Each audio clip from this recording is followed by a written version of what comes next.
So sometimes we have a formula that has a lot of variables in it, and we want to get one of those variables by itself. Okay, so a lot of formulas will have one variable by itself. Let's say I'll just take a simple one like the area of a rectangle.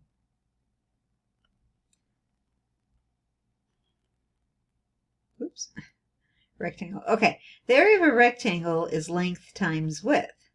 But let's say you know a lot of areas and you know a lot of widths, but you don't know the lengths. So you want to like invent a computer program so that it'll just calculate the length every time. Well, what you can do is you can solve for L, and you do that by dividing by W.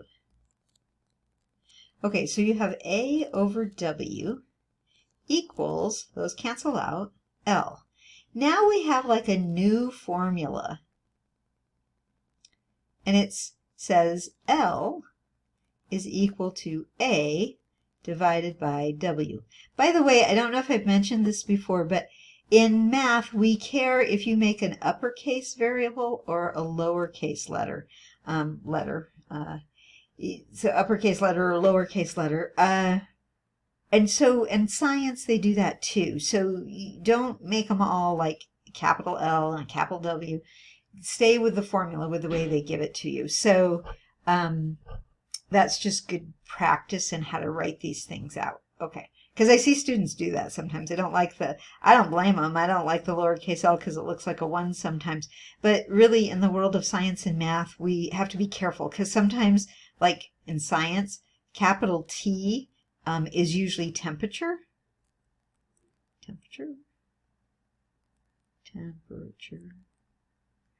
And a lowercase t is usually time. So, you know, it matters to us. Anyway, just a side note. Okay, so what we want to do is be able to solve a formula for a particular letter. They have to tell you which letter to solve for. These are sometimes called literal equations. Okay, so here I have the formula for the perimeter of a rectangle. P equals 2L plus 2W. And they want me to solve for L. That means they want me to get L by itself. So I'm going to subtract 2W. So it's the same steps we do, you know, to solve an equation. P minus 2W. Now I can't combine P and 2W because they're not like terms. So I just write P minus 2W equals 2L. And then how do I get rid of the 2 on the right-hand side? I divide by 2. And so I get a formula that says this equals L. Now when we write these, we're going to put the letter they wanted by itself. You know, we were solving for L. They want L equals. And there's a couple ways you can write this. I would just write this like this. You could write it. I'll show you one more way you could write it. You could write it like that if you thought about putting the 2 under each of them separately. There's other ways you could write it. Don't do that, but you could. Okay, so sometimes we see different forms.